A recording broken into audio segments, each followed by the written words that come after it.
Here we go. Yeah. The recording? Okay. Cool. All right. This is Real Singers on Singing. I haven't done one in a very long time. I think it's number 22 or number 23. So I just call it 2 million because I don't know the number that actually. And I'm here with a really great singer, a really great technician that I just recently found through my friend Andrew, who Andrew Owens, who's a tenor. And this is another tenor out there doing it, singing, in big opera houses. Where are you right now?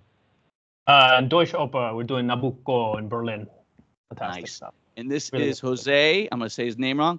Simerilla. Good. That's fantastic. Yes. Close. Romero. With the Castellano pronunciation, the two L's.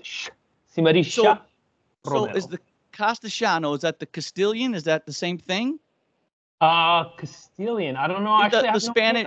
What's the Spanish with where it's very Yeah, that's just very Spaniard type of Spanish. It's like maybe a Catalan. They have Andalusian as well. They have that. But that's very Zarzuela type Spaniard thing. This is just Argentinian Spanish that has, it's a dialect. Castellano, very close to Italian, actually. There's a lot of similar words, but the very unique part is that two L's is an SH sound. So, right. Yeah. And like the other ones, it's more like a Y sound, right? Sometimes when you see two L's in Spanish. Yeah, like a Y, or like a lot of people say pollo for chicken, pollo. We say pollo, or instead of caballo, which is the word for horse, a lot of people say caballo, we say caballo. So where are you from? Where are you from originally? Argentina, Buenos Aires. Argentina. Yeah, capital. Oh, wow. Yeah. Beautiful women. Yeah. Very true. Yeah. Very true. And so you grew up there? Is that where you grew up? I didn't. I mean, technically, I was 6 years old when we moved out of Argentina. Unfortunately, the country has for a while been falling into a severe, sad state of affairs. And my parents made the financial decision and also safety decision to leave the country and move to the United States. And so because of that, I'm technically an American, Argentinian, and also Spaniard citizen. Yes. I know. I have human being of the planet Earth. Yes. So yeah, it's quite craziness, which was actually a happy mistake because honestly, with the whole singing stuff, having the passports has granted me access to be able to travel in Europe and the United States without having to deal with the whole visa situation. So that was actually a blessing in disguise.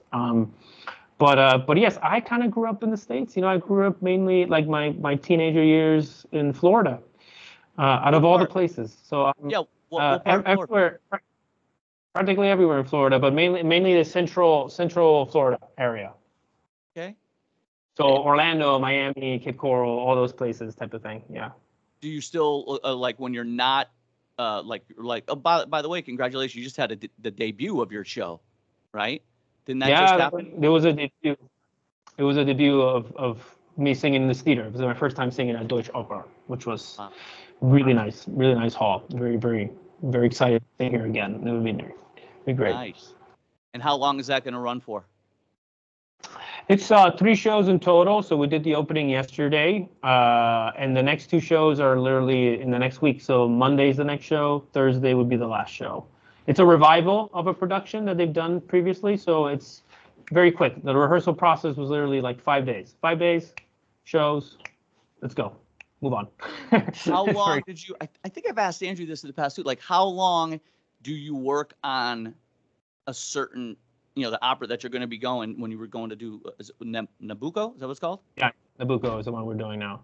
How long did you, when you got the call for the gig, how long are you beginning to study that role? I got the call like a month ago. The role isn't a super demanding, long lead type of role. The lead role is to Nabucco, which is the fantastic bass baritone Amaratufshin Ekbat, which, by the way, if you guys haven't heard this voice, you need to absolutely hear it. He's one of the greatest of today in the bass baritone rock. But for a role of this size, I mean, I was able to learn in less than a month. Actually, I was learning 3 roles at the time, at the same time. Yeah, a lot of what we do, you kind of, I mean, you get into the groove of it with experience of starting to, learn and memorize the roles, and each person has their own system, I think, or their whole like process how to memorize the role. With this one, I probably around 1 to 2 weeks it took me, and just kind of reinforcing it by with repetition, and then when you get to rehearsals, of course, you're all memorized, ready to go, but the rehearsal process also helps to reinforce the music and all that stuff. So it helps. So you're a young kid, you're growing up in Florida. Did you want to be a singer from the beginning? Did your parents sing? Did your family sing? Or did you want to be a rock star? Did you want to be a pop singer growing up? How did you get into how'd you get into the opera thing? Because it's hard. That's a hard road, dude. Yeah, it's a funny story. Definitely not a kid's dream to be an opera singer.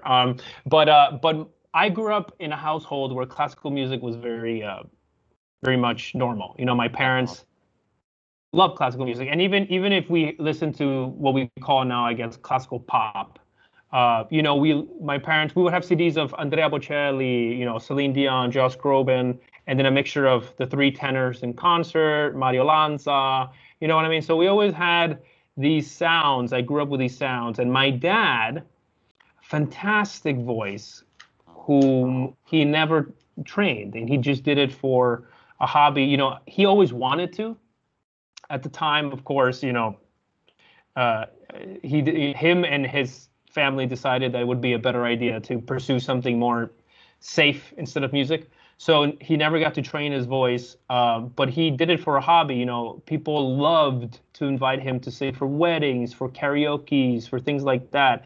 And he would sing things like, some opera arias, some songs from Andrea Bocelli, some songs from Luis Miguel, Moon River, some Mario Lanza songs. So, and as a little boy, I would impersonate him, and I would impersonate the CDs that I heard. So I kind of faked my way of like, the sound, as a little kid, but when I grew up, I started, when it was like high school, college time, I actually graduated with a degree in graphic design and cinematography. That's kind of what I like to do, the whole filming and designing, but I didn't quite have, I guess, the passion for it, because it ended up being more like, hey, a company needs you to make a logo for a restaurant. And I was like, I don't know, this is what I want to do. It's kind of, so I kind of always had this sound and this voice that wasn't trained at all, but it was just used to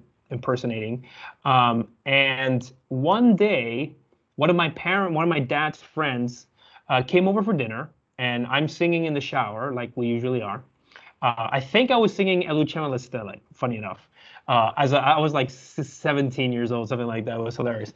My dad's friend, he hears me in the shower and he records, and he sends it to. Good. I'm glad he didn't come into the shower. Yeah, hey, what's going on in there? Thankfully, that would have been weird. But he records from the outside, obviously, and he sends it. I'm sure they had a chat with my parents about what was I going to do in college, and the music. And he sends it to one of his contacts at the Boston Conservatory, and I don't know who I don't know who it is. Apparently, it was the music director at the time, and the music director apparently responds, and he says, "Hey, this kid has potential. Like you can hear certain gifts and talents in the voice, but he needs to train. I mean, he needs a lot of training." So that sparked the whole conversation of, why don't we try music and singing for a college degree, which at the time was like, what? Like, we're not going to do something like more serious, like medicine or something. Yeah, let's do art. And so my dad, I mean, I'm very lucky. both from both my mom and my dad, but my dad specifically because he always wanted to do that. His eyes lit up and they're like, Wow. go for it. Try it, do it. I always wanted to do it. I never got, I never made the decision. I don't want you to live with regret. Try it, and if it doesn't work out, it doesn't work out, but at least you give it a shot. And so that started the whole shebang. I went to a school. It was a very basic. I called it a launching pad. It wasn't a big fancy school. It was kids went and to see if they could make it in the music field or not. The teachers there would sit down with a lot of the students and tell them, hey, listen, you might want to look at doing something else, or hey, you have a future in this. Perhaps we can continue to explore it further. And it was a mixture of musical theater and scenes and some opera and stuff like that. And the staff there, which were my first ever vocal teachers,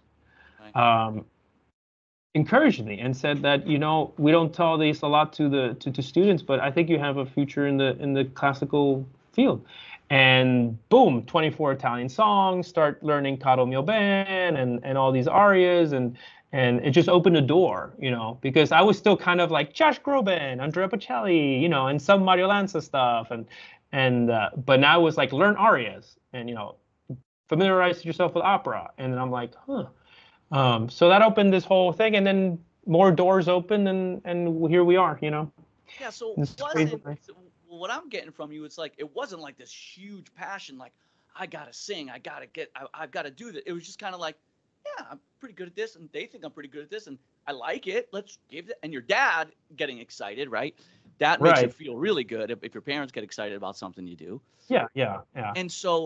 And that's it. You just kind of like, yeah, I'm gonna go. So when you got to the school, we're gonna get into technique. Was that the first that you started learning about technique? Was there maybe and I hate saying this, but we all have gone through it. I've gone through. I love taking lessons. I still do. I love it, which I'll probably be taking a couple from you. I love it. It makes me happy. Yeah. But were there someone that you took from in the beginning that maybe hindered you, and then someone that that you took from and the aha moment happened? Oh man, a lot of both things. So I mean, to answer the first question, yes, it was kind of like let's kind of figure it out. But I always enjoyed singing. I just never envisioned myself doing it for a career. But I always loved the singing part. But as I first went to school for it, my first teacher was a Venezuelan baritone, and he taught me the basics, which was great. He pushed me a little bit, I would say, very ambitious, gave me a couple of, like Bohème, Fedora. I was like, okay. But he did teach me sort of the basics, and that's literally what I got out of the those first 2 years of schooling, which was the basics of kind of how to an operatic sound. A lot of it was also instinctual. I didn't quite understand what was happening anatomically. I had no idea. I didn't really have a technique. It was all instinct and trying to go with that impersonation of what I did before, but I just kind of developed the impersonation part.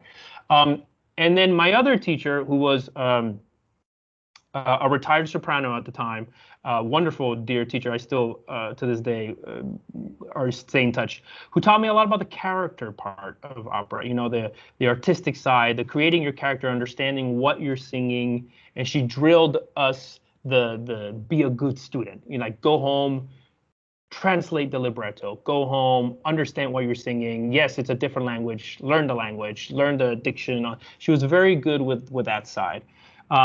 So after that, I did start hitting a lot of dead ends. I would study with teachers who did not help at all, teachers who hindered, and some aha moments. But I always say every singer's journey is very unique, and this is a type of career that differs from a lot of other careers, which are very much more, I guess.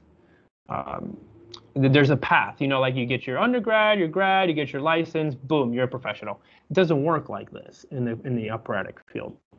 I jumped a lot from program to program. school from school and hit a lot of dead ends. And there was a lot of traumatic moments as well. People telling me things to the point that I kind of wanted to quit. You know what I mean? I couldn't find my voice, and I lost a lot of my instincts, and so it was definitely a hard path. And I started taking it upon myself to be that good student and to be like, I can no longer trust or just give my 100% trust to someone, expect them to just, have all the answers and teach me, just kind of put their hand inside my throat and move all my, no, I have to do it. I need to be the one in charge of my voice. And that started me down a path, a bit of a neurotic path. But I always say all tenors are neurotic or crazy. But it started me down a path that led to a lot of studying, research, and understanding really how this worked. And even when I was in school, I would have my voice teacher in school, but then I would go out and study with somebody else and kind of hear what they had to say. And at the same time, I would have my projects and homework and prepare for my shows in school, but then I would audition outside of school and try to get higher there and get some stage experience and mess it up in the stage to get a feeling of what it's like to sing in the orchestra.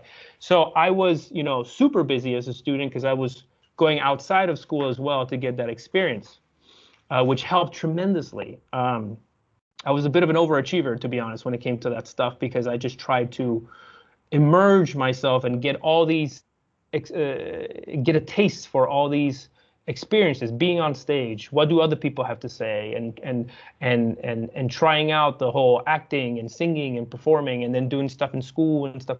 And it really pushed me to be a good student, and to also kind of open my viewpoints on a lot of things that perhaps other students, other peers of mine, didn't have access to because all they did was just the schooling part. So yeah, it was a lot of work. I don't know if that answers your question. I actually kind of forgot. No, it totally does. But in the end, if I look at it in the end with you, like you're going to school, you're doing this, but there was the aha moment for you, and what I watch, from watching your videos and stuff, is that you were like, you know what, I'm gonna rely on my own instincts, and know, if you're going, hey, if you're doing something crazy hard on your voice that like hooks and does something weird, so you go, okay, we're going to go down that path. That always happens, right? But then you're going to go, nah, that can't be right. Yeah. I do hear that in some tenors and baritones here and there, but you go, that's not the sound I'm looking for. And you relied more on your instinct to figure out that. And looking back on your first voice, say that when you were mimicking your dad and Bocelli and all these people, looking back now, I have a feeling you would say, well, I would think, like, a lot of it's the same as it was then. You went through all this, but then in the very end, it's kind of how I thought it was going to be, like the feeling and the sensations, maybe. Yes? Yeah. It's definitely not it's not some sort of artificial way of singing. You know what I mean? It is very natural. I think I always say that the path of understanding the voice is a zigzag line in which we're constantly hitting extremes. Like, I started singing everything very open, very bright. And then someone said, no. And I felt it, no. And then I got a teacher who then taught me cover this out. And then I started covering everything, force covering prematurely. Oh, fake dark. And then people were like, oh, you're a dramatic singer. You're a dramatic tenor. Oh, and then I went down that path. Oh, and then I'm like, this doesn't feel good. And then I'm trying to go back into that open and then coming back. And then until the zigzag line goes from being very broad to a little bit more stable, and that's what we call consistency. And that's kind of the path. It's understanding where and every student needs to go through it. You need to experience what's the extreme, so you know not to go there. And then what's the other extreme? Okay, I can't go there, so I need to find the balance. And I say this all the time in my videos. I'm like, everything we do is very Buddha. It's very yin yang. Okay, it's very much finding the balance of a lot of these concepts. chiaro scuro. We don't want extreme chiaro. We don't want extreme oscuro. We want both chiaro scuro. Yeah. The larynx, low, high. We don't want them high. We don't want it low, compressed low. We want it relaxed in the neutral state. Everything is, it's almost always in the middle. Everything is Goldilocks. Yeah. That's the way I look at it. That's what I always say. It's like, look, you could do this, but what we're really looking for is Goldilocks right there. Right. And I think sometimes overcompensation, like if you're a real wide singer, say this is wide and this is really, really covered, right?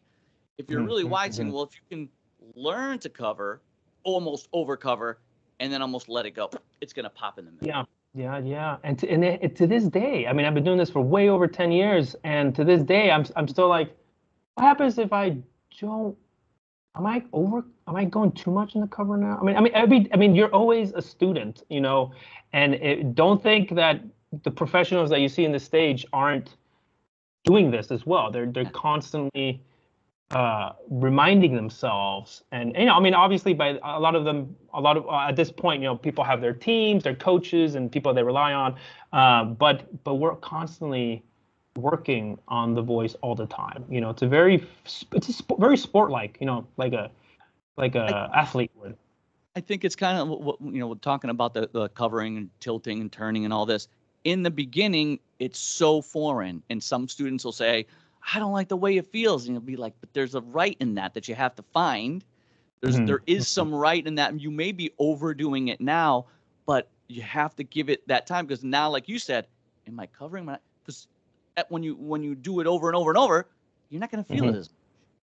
Right. You know what I mean? It's not going to feel as kind of like, you know, I think I was watching one of your one of the podcasts that you did, and you know, you talked about comparing it to weightlifting, not like the strength of it all, but comparing it to weightlifting. And it's true. I mean, yeah, you get on the bench in the beginning and you're like wobbly and you're like, well, I can't hold the bar. And then you learned, oh, my shoulder's back. Oh, then you learn, and now I can add more weight. And then months from now, I'm adding more weight. Am I still doing the same technique? Yeah, you're still doing the same technique. Oh, wow. Because it doesn't feel like you are anymore, right? You're developing a muscle, and it's an unrealistic idea to show up at the gym if it's your first time and say, I'm going to lift 500 pounds. Fortunately, that's the mentality for a lot of these young people, even older people too. They're like, I want to sound like Corelli now. I'm like, okay, but it's not going to happen. You know, I don't sound like Corelli, and I've been doing it for years. You know, like you have to start. And a lot of what I speak about in my videos too are using concepts such as falsetto, the vocal crack, the release of the larynx, as development tools to develop the sound. You know, I teach a lot of unorthodox ways of releasing the voice and singing in a healthy way. It doesn't mean that I expect you to go on stage and saying in that manner, okay? But hey, those types of sounds, the vocal crack, is great for people who are used to compressing their larynx all the time. And I'm like, okay, what if you actually lifted it? Oh, that feels more relaxed. Wow, doesn't it? Yeah, nobody tells you that, right? Because, you know, low larynx is, you know, saying to lift the larynx is sacrilege, or falsetto is sacrilege. I get it. Opera, you're not going to sing in falsetto. Opera, you're not going to sing with a higher larynx. But you need to experience those extremes so that you can find the middle ground, the correct. You're never going to find it if you don't hit those dead ends. So it's those type of ideas, yeah. Yeah. So I'll hit you with some tech. How many different teachers throughout your career and as a singer hit you with support in a different way, or applaud you in a different way, told you to do it differently? How many times have you heard it this way? Practically all of them, and a lot of them didn't avoided it. And when I asked that question, a lot of them also avoided answering the question. And it was one of those things that I had to get the sort of the Richard Miller book Song of Singing as well, types of books. And it didn't help also because these books were they were science books. It was anatomical, and the verbiage, the wording was so complex, and it's also confusing. You know, too much detail can be confusing. Too little detail can also be ambiguous. So for me, was finding, well, what the hell, like a simple way of understanding what a pojo is. And I do have to say, this is a big shout out. He knows I love him, even though he doesn't always answer my messages because I know he's busy. But Maestro Jack Livigny, okay, when I was in a very low point in my life, I became neurotic. I started doing searching and going back to the old school tenors and like playing, stopping, playing, stopping, playing, stopping. What are they doing there? What's they doing in F sharp? Stop. Like not listening for the joy of listening, but what are they doing? Are they covering? Very neurotic type of study. Going into Jack Livigny's videos helped me get out of that confused, stuck point in my vocal development, because he started explaining things in a way that they were very clear and they were very he has a very elegant way of speaking in which is educational but still simple enough for the everyman to understand. And I really just started like eating up all those videos that he did, and he had a webinar with Autore Fisichella, which it was also subtitled in English, and which, by the way, they're still available today. By the way, you have to pay, I think, a fee. I think it's called the Masters of Singers, I think it's called. But absolutely check that out, because Salvatore is giving you guys all the information. Like, it's just gold, and kind of just really understanding. Okay, what is he saying? What are the old school singers doing? Does that match with what my instincts and what my body is telling me? Does it feel good? Does it not feel good? And you actually touched on that. And I say this a lot. Sometimes the best voice teacher is your body, is the sensations. Like, does it feel good? Then it's probably in the right path. If it doesn't feel good, probably not. You know what I mean? If you're going, are you sure, teacher? Are you sure? Are you sure? Because it doesn't feel good. Yeah. Sounds a lot like me. Well, I've been there where I'm like, this hurts, but the teacher's like, that's the right sound. I'm like, well, if he says so, I guess it's the right sound. And it's like,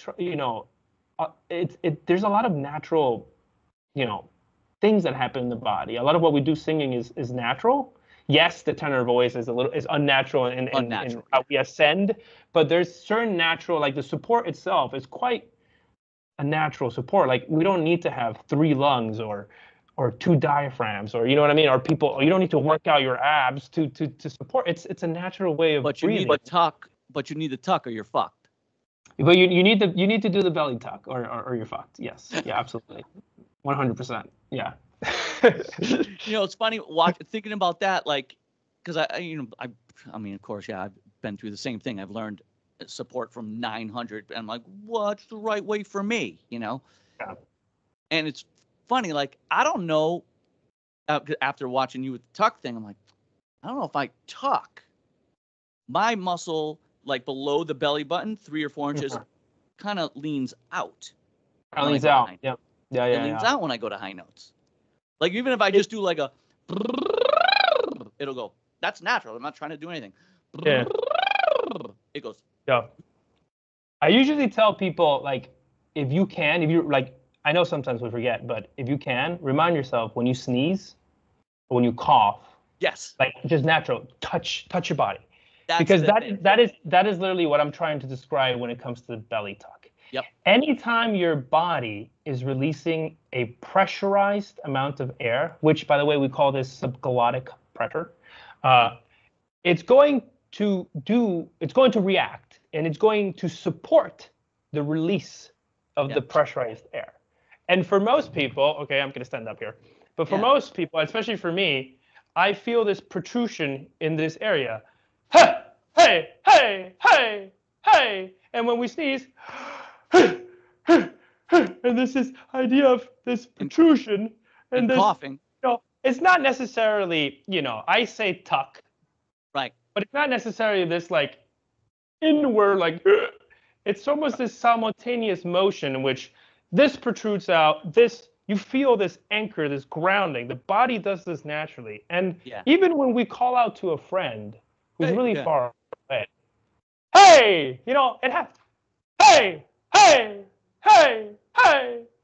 We do that naturally. And the idea is when we sing, that's your appoggio. When we sing, what we do is we develop on that. You know, we want to make sure that we breathe in, expand the intercostal so we're prepared. And then what we do is just how we go, hey, hey, hey. We sustain that. Hey, hey, hey, ha, ha. We don't do anything different. We don't push out, flex our muscle, you know, and I'm not also like intentionally pushing out the belly. Right, no. You're gonna realize, you know, that it's something that the body happens naturally because you are releasing a certain amount of air. And another thing you can do at home is lie down. Lie down on the floor, Yep. With your back, you know, flat to the ground, staring at the ceiling, and put something hard like a water bottle around that area, and do those same motions. Hey, hey, hey, hey, hey, hey. It's impossible not to feel that abdominal engagement and that motion that I like to call belly tuck. You know what I mean? But it's not necessarily, you know, actually like, you know, tucking in your belly, but it's just it's this idea of there it is, there's my support, and I can always trust engagement in there, you know. And you always go to the cry and you always have the falsetto. You have everything in the tenor voice is elastic, and if you're not here, you're gonna be in a lot of problems. I'm gonna make another video that says if you're not sighing, you're fucked, or something like that. I don't know. I'll make a rhyme, something. you even when you speak naturally, I just listen to you speak. I don't have a lot of inflection in my voice when I speak. I talked with Jack Lavinie about this. I've actually had talks with him about the speaking voice. Because I'd be like, how come when Andrew talks, he's always up here? Hey, Dan, what's going on? It's got this. It's very velvety and higher. Yeah. But if I do that, it just strains. This is where, and Jack's kind of like me in the sense of we live here. I live here. Yeah. You have this really nice inflection every time you talk about all your sentences. It's possible. I mean, different people are. I mean, every person is different. I mean, I hear a lot in Domingo too. Domingo, when he talks, he's always like this. Hi. I'm always lifted in my column of space, just how I sing. ¿Cómo estás? Mi nombre es Plácido Domingo. So it's. I mean, it's everyone's different. I try not to be so over exaggerated, but I guess after a lot of years of doing it, it kind of has, you know. I think it's very song-like. I mean, you might have gotten that from your family, like being around music all the time as a kid. Being around that, I think it sinks in there. You know, I think it gets in there. I think it's definitely something that has developed, you know, because I have to do this now all the time, and I know that if I don't do it, and people, I know, and when I teach, I try to get people to get to this point where you're speaking in a yawn position. You know, if you yawn, very tired. Oh my God, I'm so tired. I worked 24 hours. Oh, and now I'm speaking like in the yawn without moving or changing anything, but keeping the inflection up. It's not here. Here the inflection is down. And this could actually kind of give you some problems. The yawn is still there, but it's down. I want it a little bit higher. Kind of like, hello, everybody. It's Mickey Mouse. I'm up here. Hi. And this idea, when coupled and engaged with the appoggio that we just talked about, is very resonant and powerful. And if we continue to develop that sound, it's going to but it's going to leave off any unneeded, unnecessary weight and heft of the voice. We're so impatient sometimes, or we're so we want to get to the point of it, and sometimes we just want to sing. No, stay here. It's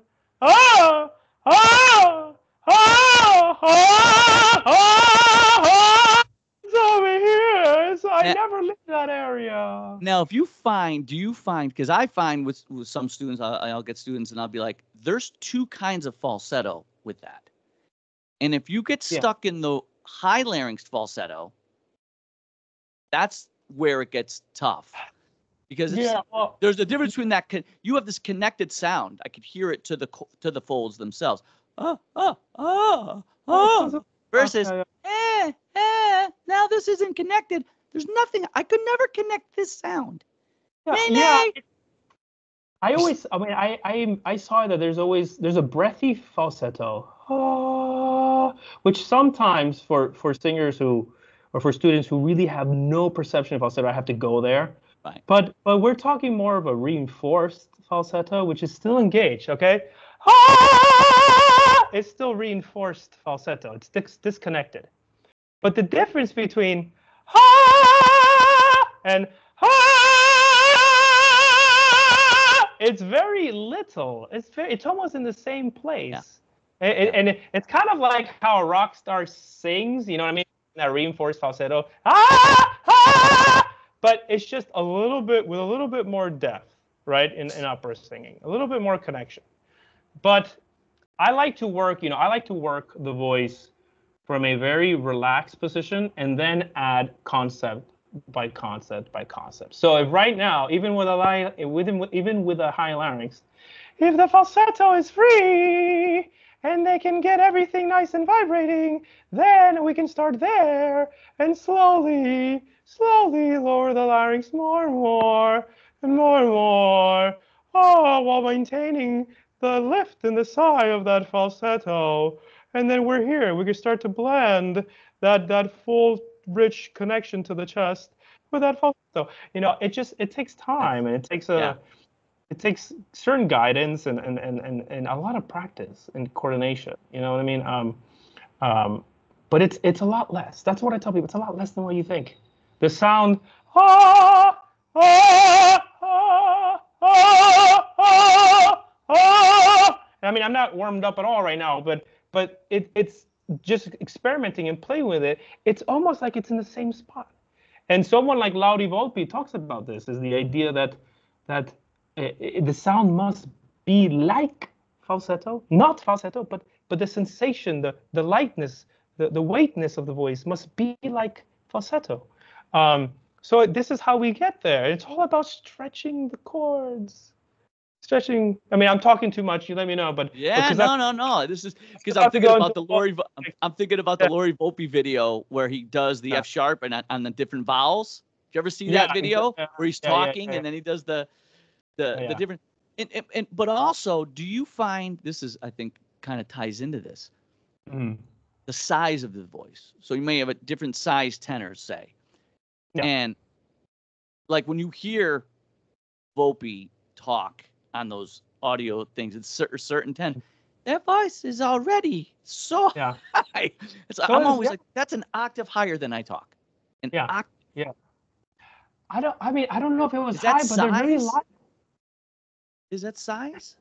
No, I'm a big believer that your speaking voice will tell a lot about obviously what kind of voice type you are. If you're up here, you're talking to me like here, and you're like, I'm actually a bass baritone, and then you go and you're saying, oh, you're like, okay, yeah, you're faking some stuff. Size of the voice as far as volume is hard to get off the in my opinion, the speaking part of the voice. Sometimes you get voices that are more resonant, more clear in their speaking of it. But then you listen to someone like Franco Corelli talk, and he talks like this. I mean, he's very high. He's you would imagine with a voice like that he would be like, hello, my name is Franco Corelli. But if you hear in interviews, he's like, sì, la voce così, sì. He's here, and it's quite weak almost. Yes. His voice. Yeah.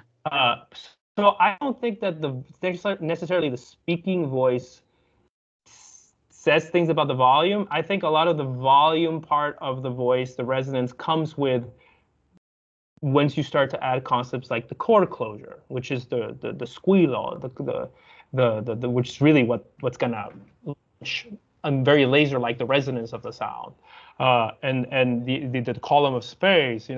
It's all these concepts that are very foreign to a normal person, because the brain can also doesn't understand that it can do that. Like, if you were to speak in that yawn position, the brain doesn't know that it can also in time have that chord closure. Right. You have to trick the brain. It thinks that it's either huh or but it doesn't know that you can do both. So being able to maintain that yawn space. Ah, ah, ah, ah, and then little by little sustain it and sustain it and sustaining. Ah, ah, ah, ah, ah, ah. I'm always keeping that yawn.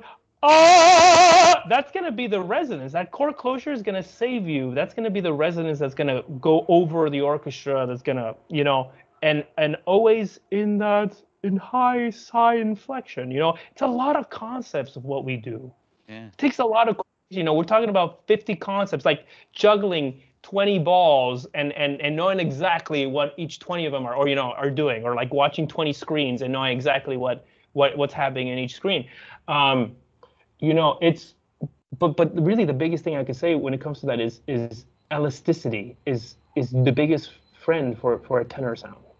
Yeah. And I was sort of heading into that idea, because our achievement, our goal, is to allow our vocal cords to stretch and thin. That's our goal when it comes to singing as we ascend. Okay, and this happens. We do this naturally with certain exercises like sirens. Woo! Yeah, we kind of go into the falsetto a little bit, or into the heady. But this sort of woo exercises, we're allowing the cords to stretch and thin. Okay, the vocal cords by nature are very rubbery material. It's if you ever were to watch a laryngoscope in a video recording of what's happening, you can see that as they're vibrating incredibly quickly, they can actually stretch and thin or be very short and thick. And most people's problems happens that as they ascend, they're not allowing the cords to stretch and thin. In other words, they're muscularly keeping the cords short and thick. So that would be something like this. I'm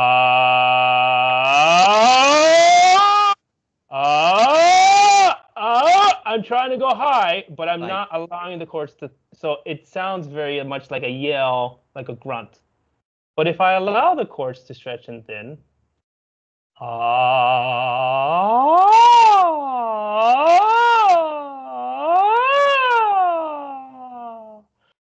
it's a whole different type of world, and it's hard to understand this when you're first starting, but it's a different type of phonating. It really does help. These sirens really do help to start understanding that there's a way to ascend in which it's not muscular or tense. It's very much what we were just talking about, the higher inflection, the higher harmonics of the voice. Right. There's a great quote. There's a really good quote. There's a good quote from the Cesare book, The Voice of the Mind, where he talks about and it's just what you did. It's just what you're explaining. It's a gradual elimination of the vibrating mass. That's the vibrator, and it's just if you allow the gradual. But yeah, some people get stuck because you feel security. You feel more security with the shorter cord and the thickness holding back that air. You feel like, ooh, I've got this. I've got it. But if you don't, it's kind of like in singing. The higher you go, it's like fishing. You want to cast that line way out, but you don't want to let go of the rod. That would be falsetto. Exactly. You want to hold on to a little bit of something. You got the dragon. You got the thing by the tail. It's like just a little bit of something as you ascend. I love that. I love that analogy. I never heard it before, but it really works well. I love that. Yeah, it's 100% true. I think it's a mental game because we're so used to. We find security in what we know, and we're all men speak in our chest register. We speak here, and this is what we know, and most of us have developed that sound. What we haven't developed is this sound. This sort of high. This is very new and sometimes scary. And it is kind of like a leap of faith when you first do it, especially when you have to do it in stage for the first time. You know what I mean? It's a huge leap of faith. So even if we get it in the practice room, as soon as we step on stage, most of the time, we revert back to the bad habits and we start to develop that. But it really is this idea of we have to let go. We let go, but like you said, never disconnecting, but allowing the voice to go there. And sometimes we also, I run into students who are like, I've always felt like that was like, it doesn't feel, I thought that singing was more work. And I'm like, isn't it great that it's not? I mean, you already have to work so much. It's a lot less than you think. That doesn't diminish the sound. You know, in many words, in many ways, when you take that leap of faith, the sound grows louder, more voluminous. The more we release the sound, the louder it gets. It's very contradictory to what we're used to. You know, we're used with strength. You know, if I punch something, the more muscle, the harder I'm gonna hit. But in singing, it's the contra. It's like the more released, kind of like a whip, the more I let go. That's actually going to get louder. It's going to get stronger. It's going to be much more of a resonant sound.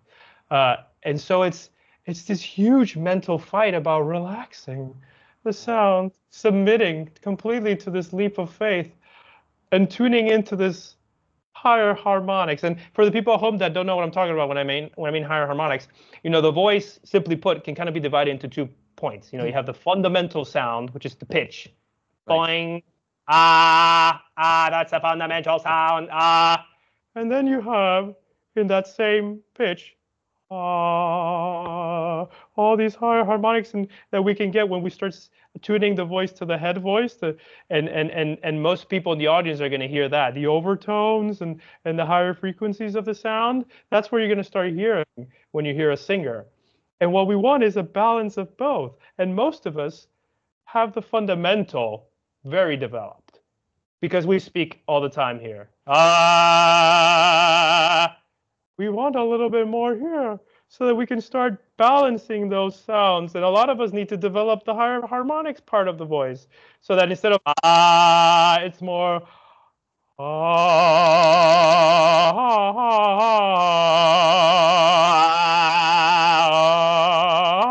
always tuning. I always say, if you cannot end the phrase in a sigh, you're probably in the wrong position. Oh,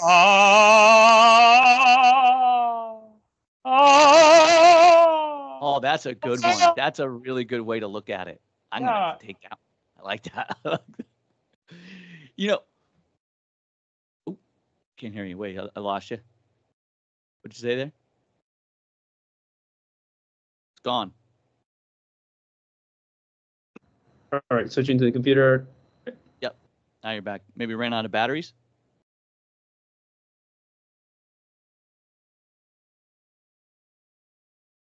Okay, we're going with the computer. No more fancy microphone. Still sounds good. Yeah, but yeah. The thing you said about what you said was that Joyce Donato had said to you, it said to a class, you're trying to control the uncontrollable or something. I like that too. That was a really good. It was a great quote. I don't know if she didn't say it to me. I think it was just one of her master classes. I think she was talking about a trill at the point, which funny enough, it applies there too, but it applies to the whole singing voice really. It says singing is the control of loss of control. Yeah, and that's great. And it really is, because you have to let the voice be kind of wild and relax. And that's when I talk a lot about the vocal crack. This sound is ugly. But it's so relaxed. I can do this for all day and I will never get tired. And this is the loss of control. The larynx is jiggling up and down to extreme. And how do you do that on a scale? I've listened to you and saw you do it on a scale. I tried to do it. I can't do it on a scale. Like, how do you? It's just, I've used, when I started to embrace the vocal crack, which funny enough, everyone's afraid of the vocal crack. Every singer, I grew up thinking the vocal crack is the worst thing that can ever happen to you. When I faced that shadow, it's kind of like it's very movie. The vocal crack is like the villain, and then you just turn around finally and face it. When I faced it and I just embraced it, and I said, you know what, I'm gonna discover my voice off of this idea of the vocal crack.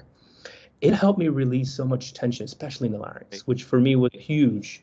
And also, jaw, tongue tension, all this type of really allowing yourself, like if they shot you a shot of anesthesia in your jaw and your tongue, and and you can't even speak.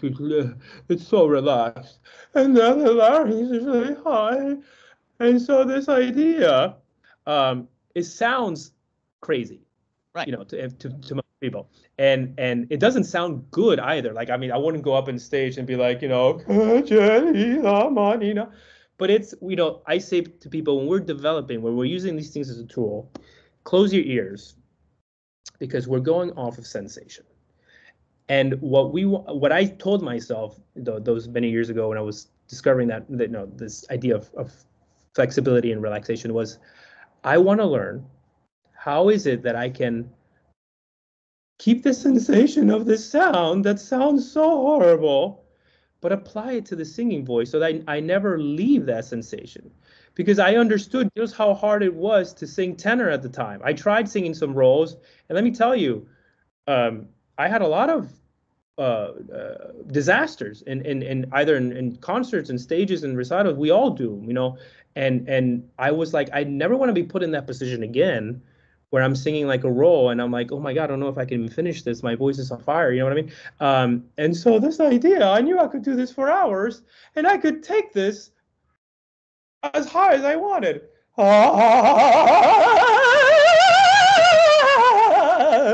It's so relaxing. So I was like, how can I make this pretty? And Right. this is where this Joyce DiDonato quote comes in, because if this is the loss of control, if we control that, which I say it's not holding it, no, it's still allowing it to be wild, but just a little bit more controlled, controlling the loss of control.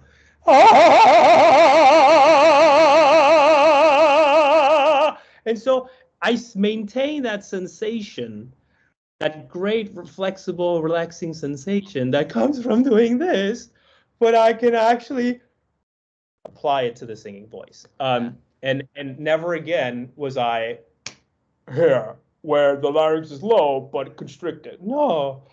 Oh, I was able to breathe, and the larynx is happy because it's still jiggling in its controlled area. You know what I mean? I never allow it to go to the extreme, but I allow it to be very free. So that helped a lot. That helped so much. Because that's a huge part of hindering your upper register as a tenor. It's Most people don't talk about that at all. They'll give you exercises where you break and you let the crack happen, but they don't get into it as in depth as you do, and how you can actually do that really like cool on scales and stuff. I was blown away. Anybody watching this, go watch his video on that and like watch Jose do the scales on. I'm like, how are you even doing the scale? I've tried. I'm like, I can't do it. It's crack all the time. I gotta get used to it. So I'm gonna hit you some things. I don't want you to. I know you're gonna have to go. I want to hit you with some other just quick things.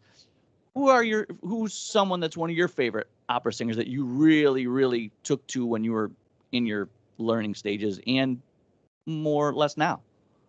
I have several, and I think it helped. It helped because I always hit an obsession with each one, and then I left them, and I hit an obsession with someone else, and in many ways, it kind of taught me different things. So I started out with Placido Domingo, was my huge obsession. Then I was like, wow, no, I'm never again. And then I went to Mario Lanza. Mario Lanza I watched all his movies, and then I went into Pavarotti. Then I went into Bergonzi. Then I went to Giuseppe Giacomini, Mario del Monaco, Franco Corelli, Bjorling, Gigli. And so, funny enough, I think the older I get, the difference. When I was younger, I very much was more into the virile, exciting sound. Franco Corelli, Mario del Monaco, Giuseppe Giacomini, big sounds. I want to be like that. The older I get, nowadays, I want to have chickens, and I want to have my own land, and you know what I mean. I'm such an old man now. Watch yourself. So I want to raise chickens and bunnies and goats and live outside society. Yeah, that's how. Are you in your late 30s? I'm 60 years old. Funny enough, I know I don't look it, but I'm 60. No, you're not. I'm an old soul. I would say I'm an old soul.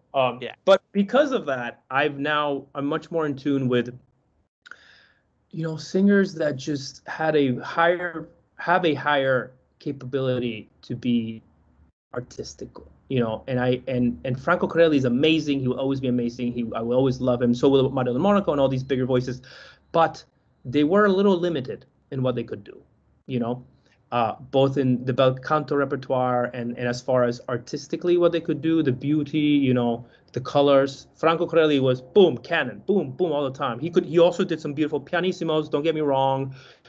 I know there's a huge Franco Corelli cult there. I'm not hating on Franco Corelli. I love him, but there are other singers like Gidli, like Wunderlich, Björling, that really had a Volpi as well. Had a beautiful palette of artistical colors, and it was so effortless. And that's what I want to do now. I don't want to work anymore. I don't want to get up on stage and feel like I want to enjoy my singing. I want to get up there and enjoy performing and enjoy singing. I don't ever want to be like, oh my God, the high note is coming. Oh God, I'm freaking out. I don't want to freak out anymore. Do you get nervous? Do you still get nervous? Not in the way that I think most people, or at least when you start out, not in that way anymore. I think that there will always be, I like to call it premiere jitters. This usually happens like in the first show. But it's not necessarily like nerves. It's like excitement. Like, oh my God, like, yes, we're going to go up there and sing this for the first time, or let's show the people the show. And then I find out that gradually, as we continue doing the performances, it's just like, okay, all right, let's just go and have fun. Like the jitters are gone. But this again comes from experience and being a little bit more confident in your technique. Like, I know now that I have the tools available to me, that if I have to sing a phrase or something like that, I know I can handle it. I know if here comes a high note, I'm not going to freak out about it because I know how to approach it. And I think a lot of nerves comes from not knowing and kind of praying and kind of, a lot of instinctual singers kind of have this freak out because they don't really know what they're doing, but they're just kind of like, let's just see what happens. And sometimes it comes out really good, sometimes it doesn't. Having a technique is really more of a foundation for consistency. That doesn't mean that I'm perfect. No, absolutely not. Like there's still many times where I'm just like, damn, you know what? Actually, yesterday I recorded and I was like, all the time I heard back, I'm like, that should have been turned. That could have been more lifted. So I always, recording myself and being very critical. But for the most part, I know that the sound is secure. And that helps a lot with nerves, That's I think. Great. The consistency, that was always my thing, like going to different teachers. They'd be like, so what do you want to learn here while you're with me, studying with me? I just need to be consistent. I wasn't an opera singer. I was in, club and show band, wedding band, but a lot of gigs, like, 4 nights a week, 5 nights a week. And I was like, I got to be consistent because I don't want to take time off because I need to make the money. You know what I mean? And consistency was huge. That word must have come out of my mouth. It still does. It's like, still searching, still trying. Do you feel there's a part of your voice, like, say I go to the gym, right? You go to the gym, you like to work out. I don't like doing shoulders. Like, just bugs. Is there a part of your voice that you're like, I know I need to get this better, but I don't like working on it?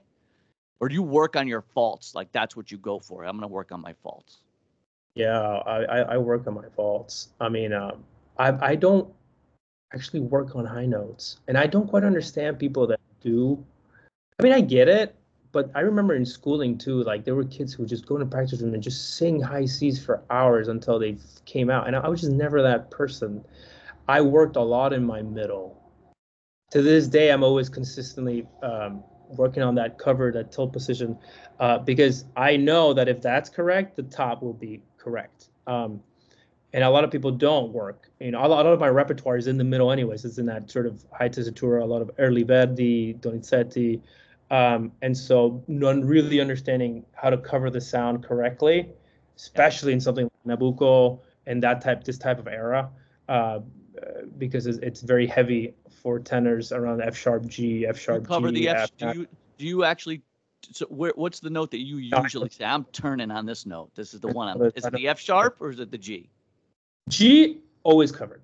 Always 100%. Covered. F sharp. No one will ever give you that answer. It depends on the musical phrase. However, I will tell you this. When I warm up for function, and I'm doing scales or all that stuff, I actually keep it.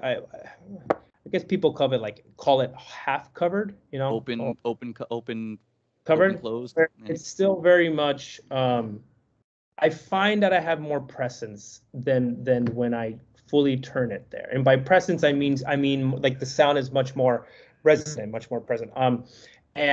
But it really does depend on the musical phrase.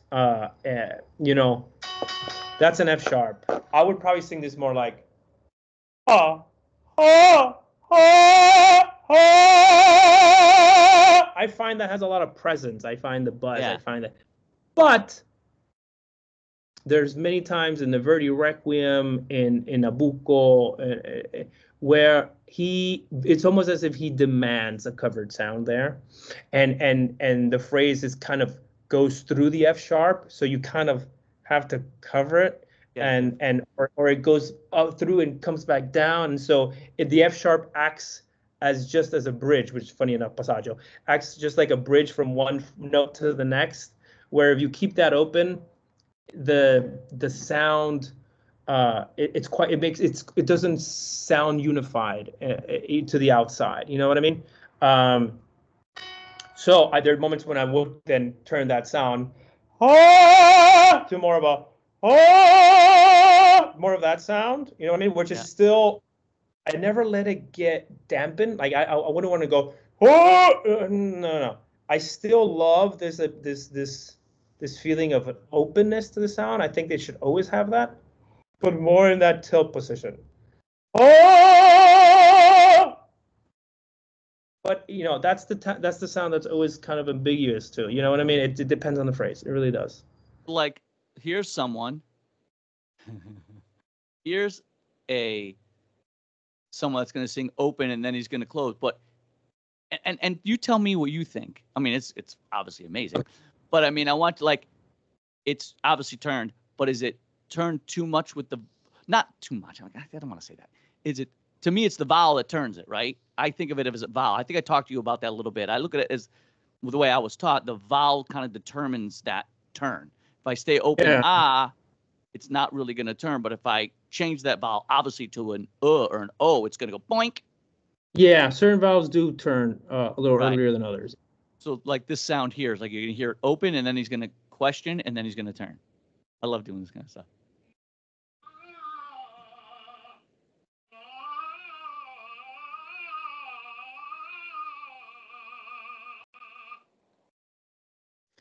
Well, I think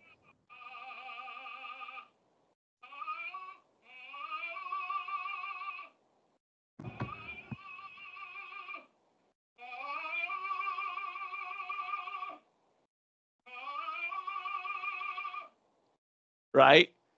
So I think that, if I'm not mistaken, is that Pavarotti warming up to before he sings Aida? Yeah. It's a backstage thing. Yeah, I mean, he's perfect because he's testing out that F sharp. He sings it open first, and then he starts to turn it. I mean, he's singing Aida. I wouldn't sing too many open F sharps on if I were to tackle a role like that. Maybe if I was singing something like Nemorino, I would tune it a little bit more of that half covered. But yeah, 100%. You can hear that.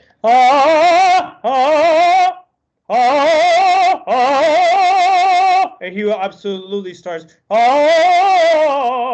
And funny enough, a phrase like that, if you actually have a phrase that goes from ba ba ba bum bum, where the top note ends there and goes back down, you would actually turn it there. So if I had a phrase musically that went like that, I don't know. There it is.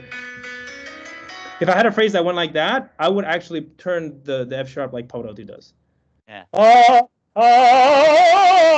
Because it's kind of it's the ending of that phrase. It doesn't go higher.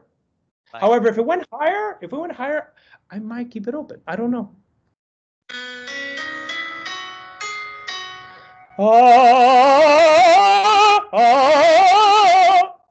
Yeah, I might keep it open. It's one of those tricky things that you take it to the practice room, you see what works. You know what I mean? This is one of those never-ending battles with opera singers.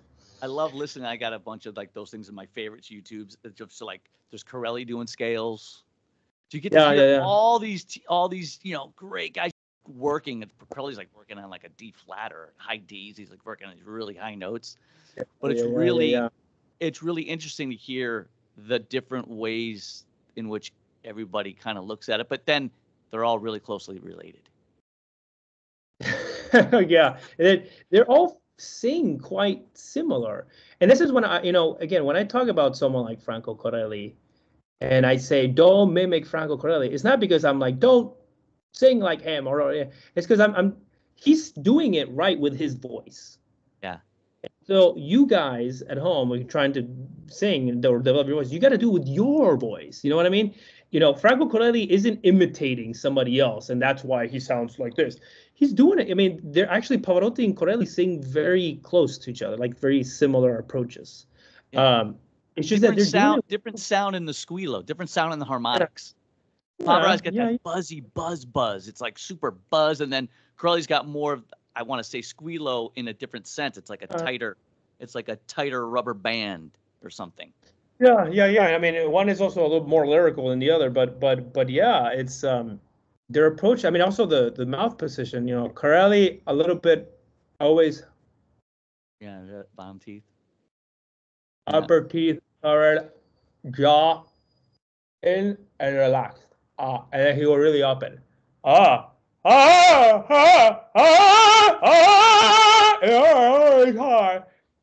Pavarotti is close to that position, maybe not to the extreme, but there's a great video of a young Pavarotti. He didn't even have the beard yet. He's singing La Donna Mobile, it's in white. But you can see as he approaches the high B, he starts in that position. And then as he sustains it, he starts to show teeth.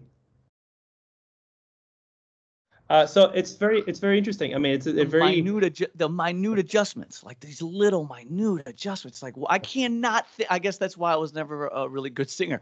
I can't think. I can't think in these minute little ways. Everything I do is like, Well, no, it's but I mean, not to dishearten anyone, but I did a lot of that. I did a lot of like stopping playing, like stopping, look at that face. What's he singing? Okay, and then. But then you try to apply to your voice, and I really recommend to people concept by concept. If you try to tackle everything all at once, it's just gonna fall apart. So like pick something you want to work on. Like if your tongue's a problem and you want to work on relaxing your tongue, then do that first. But yeah, like when you start applying it to your own voice, then you start to figure out also what works for you. You know what I mean? Like, does the teeth, or the show in the teeth, is this position work better? Or this? You got to try them all and see what works. And that's why I'm a huge ambassador of experimenting. I always say this, when you're sustaining a note, what are you doing? Like I would go and warm up and literally do this.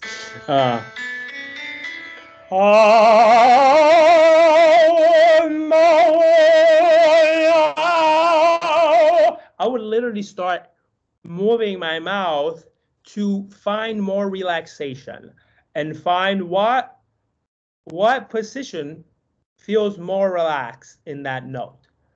Instead of people that just go, or okay, but like you're just like. That's me. Yeah. Like go further, use this. It's a training tool. You know what I mean? Like we're not at the bodybuilding show where we're showing our muscles. We're in the gym where we're working out the muscles. So for me, it was all about what if I did it headier or a little heavier or nasal or experiment. Use it. Play as you're sustaining the tone, as you're sustaining it, because that's the most important part.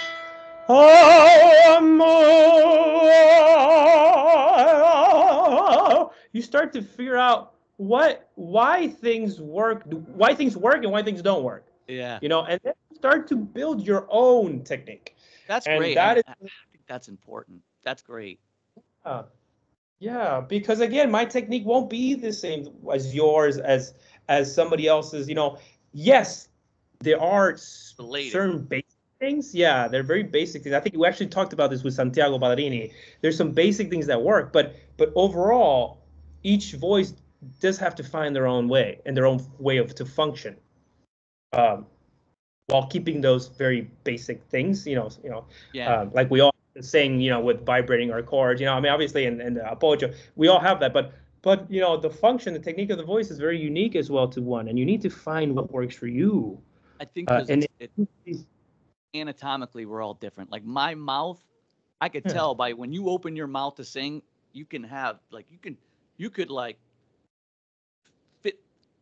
This is why I do that as a little. I tell people. I hope it helps. Again, full disclosure here, by the way.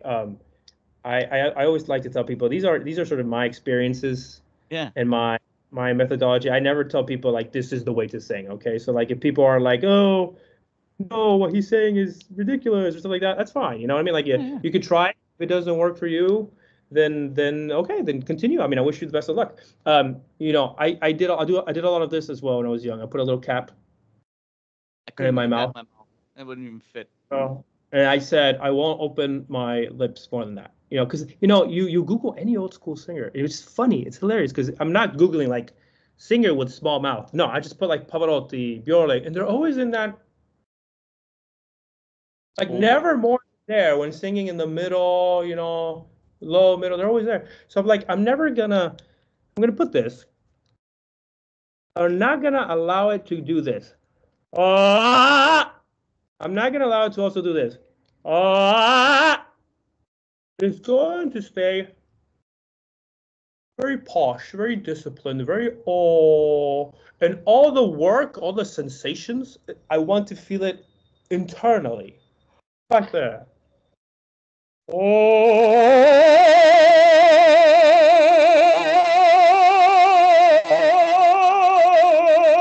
want to hear, this is very small, but this can be very open. And that's when I started realizing for myself that it's kind of a seesaw situation. If I open my mouth gaping wide, then my throat, it's going to be very small and tight. Yep. But if I do this, then I can open more. My palate can raise, my larynx can lower, and now I have a small mouth, but open throat, and then being able to do it, taking my cap off, putting it back on, making sure that nothing ever changes. Yeah.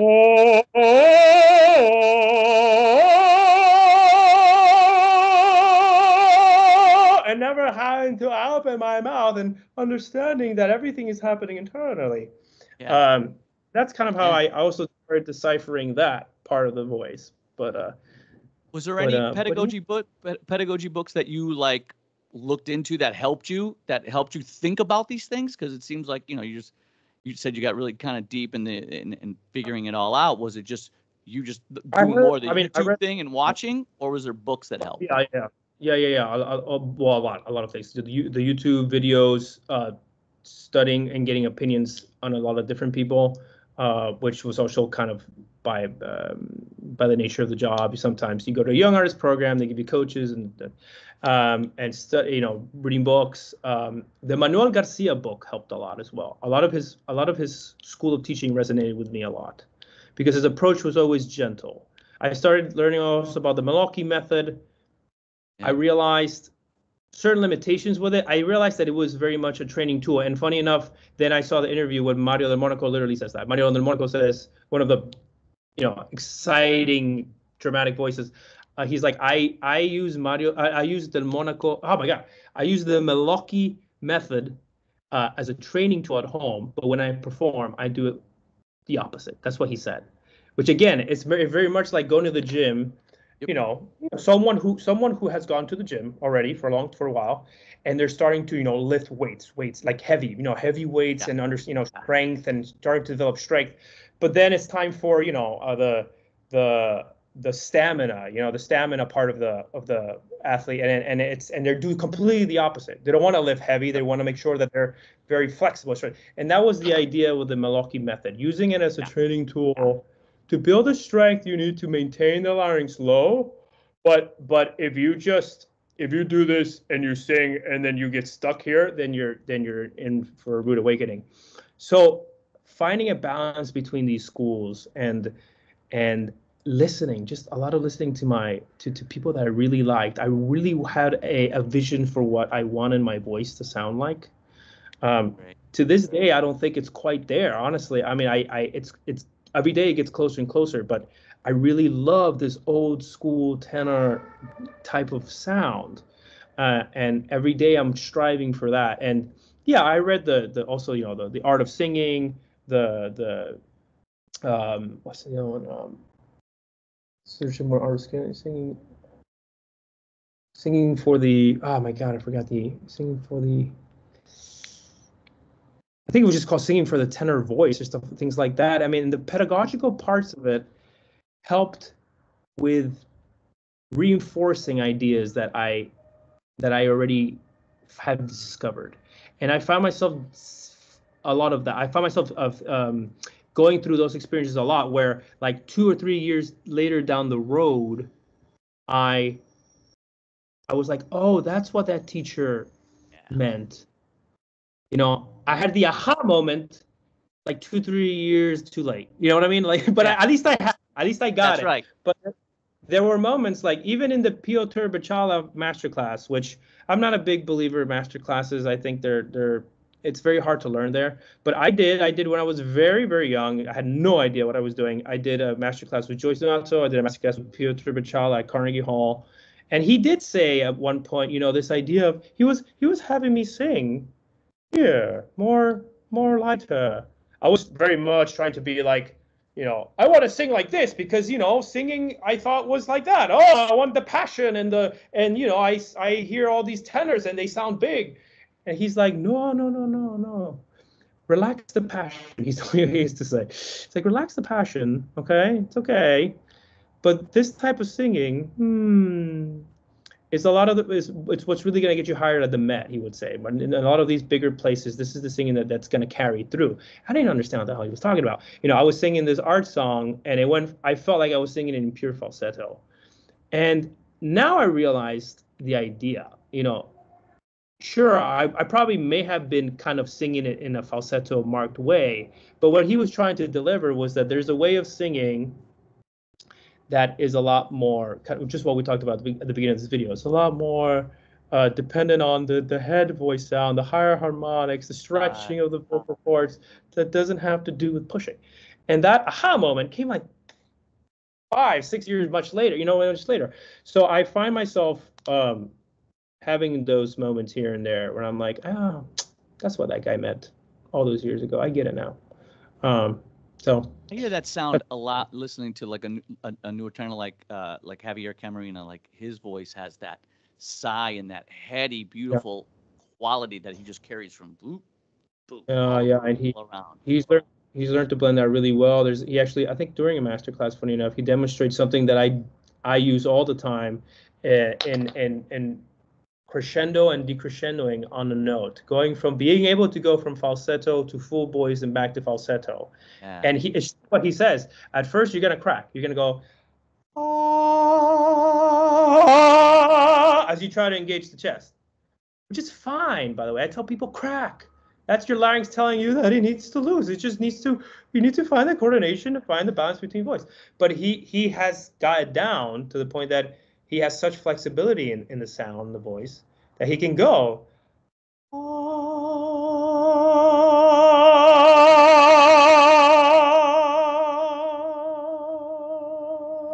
go back to the and have the coordination, the release in the larynx, that open column of space, that yaw position. It's a beautiful thing if you can do that on every single note. You would have really mastered, well, I don't know about mastering, but you have really have quite a control over your instrument, and you will be able to do a lot of musical things. I mean, kind of like you say, like a palette. There's so much to the palette. There's like that's a whole other side. I mean, we're talking about technique, but then there's the whole artistic side of it. You know what I mean? I mean, you can sing beautifully, but if you're just singing notes and rhythms, it gets boring. The whole artistic side is being able to do those diminuendos, to show a color backed by an emotion. You know what I mean? Like if my character is sad, I need to be able to have a color, a palette in my voice to express sadness. If he's angry, if he's happy, we can't just sing everything the same all the time. And that's a whole layer. You know what I mean? It's a whole other video. Any Any health things you do for when you get colds, or do you drink alcohol, not drink alcohol, smoke, not smoke, diets? I don't smoke. I don't drink much. I mean, I have the occasional beer, some Aperol spritz here and there, but I've never been a heavy drinker. I've gone to the age where I need to eat healthy now. I mean, I feel it. Like I eat cookies or something fried, and I'm in the bathroom or I can't sleep. Like it's worse. Like when you're young, you can do it, fantastic. But then it gets to a point where now I'm eating really fresh stuff. I try to go for fresh fruits, fresh salads. I eat a lot of salads. I meal prep a lot. And I try to do physical not every day, but every time I sing, I definitely want to do some sort of physical activity, because the instrument is not just here in the voice, but it's literally your whole body. So before I sing, like yesterday and on Monday, I'm gonna stretch. First thing I do is I'm stretching this whole side, the intercostal area. I'm going to be stretching my legs to make sure that I have a lot of flexible movement. And sometimes I like to do certain plyometric or high intensity workouts just to get the breath and the blood flowing. Things like burpees, jogging, jumping jacks, things that if I'm actually able to break a sweat, and I'll be like, all right, I'm good. Like I'm good, because now the body is like it has the oil. The blood is flowing. It's not just warmed up here; it's warmed up everywhere. And I have really felt the difference between just getting out of bed, warming up the voice, going to stage and sing, and going up to bed, warming up the voice, and then warming up the body, and then going up the stage. Like there's just so much more energy. I'm always in the offensive, instead of like I'm always very much, and I'm very much in control of the sound when I do that. So those are sort of what I found. And what about the Confused Tenor Society? Was that the name that you're going to make it? Yeah. Well, the channel name is still my name. It's just going to stay my name. But yeah, I'm thinking of launching certain membership perks that comes to the channel. A lot of people are asking more and more questions, nice. And I'm trying my best to answer. But it sometimes it gets a little bit too much. So there's gonna be certain perks, such as free voice lessons with me, priority reply to comments, membership videos and things like that, where we can get more in depth. But yeah, that's sort of the tenor, the channel vibe for the YouTube channel. Cool. So where can people find you? Tell anyone that's good they want to find you and hear you and. Yeah, well, my website holds my homepage, which is my name, literally josesimerilla.com. I try to update it regularly with things I have coming up. So right now I'm in Berlin singing Nabucco. I'm headed towards Dorset to sing Madame Butterfly with the Dorset Opera Festival, and all that will be in the website. You can also follow through the YouTube channel, Facebook page. It's everything under my name for the most part. Instagram as well, active there, and I think that's under username Tenor _ Simerilla. That's the name. But I think if you put my name, it pops up too. I don't know. You just put Jose Simerilla, it pops up, and I post things there too, what I have upcoming and all that stuff. Awesome. I think we could probably talk for hours. I could pick your brain for hours, dude. It'd be a blast. I could just keep throwing stuff. Like I'd be showing you videos of different singers. Like, what do you think of this? How does this? Invite the whole crowd. Invite Andrew. Invite Jack.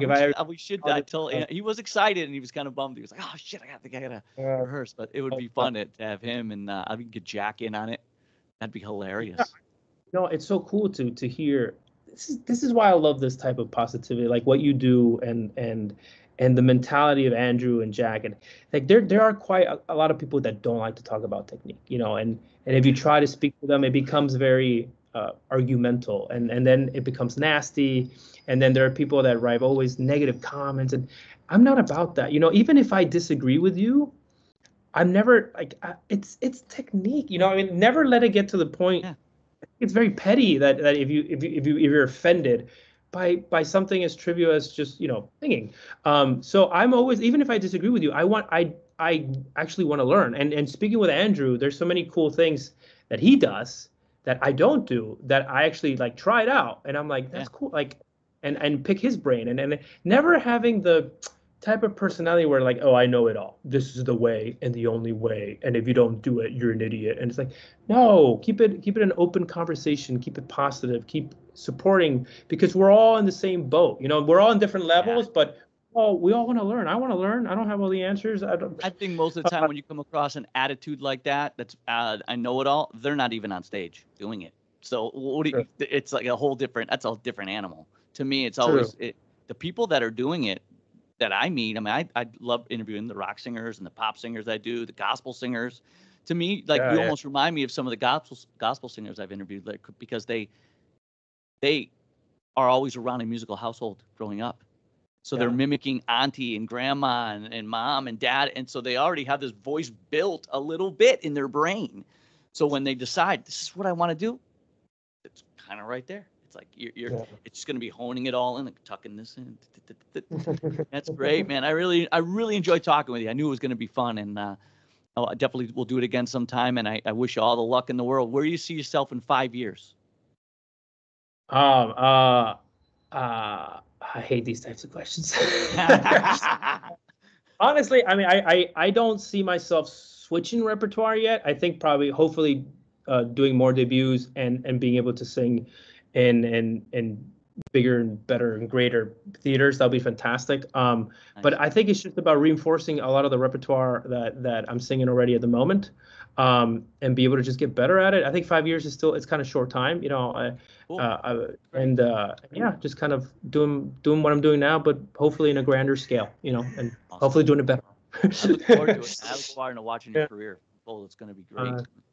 Thanks. Thank you. Pleasure. Yeah, likewise. Thank you so much. And I'll have this thing up soon. This is Real Singers on Singing. I think it's number 22 or 23. And everybody go check out Jose, because he's a fantastic singer and technician. And you do teach lessons too, right? So you can tell people that you do. So teaches lessons as well. So hopefully we'll be seeing you soon, man. We'll definitely be talking. Thanks. And likewise for having me. Take care, man. I'll talk to you soon. Bye. Ciao.